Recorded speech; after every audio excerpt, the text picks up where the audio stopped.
Saddle pala ni Power City, sir, no? Para sa fuel tank, buhos na, sir. Tapos nag-abang na lang ng parang pang sa gilid.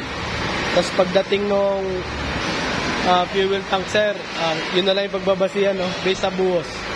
Ihuhuli na lang. Ayan. And then sa lifting ng fuel tank, sir, kaabang naman yung hoisting natin. Ayan. Kaya kapitan ng hoisting.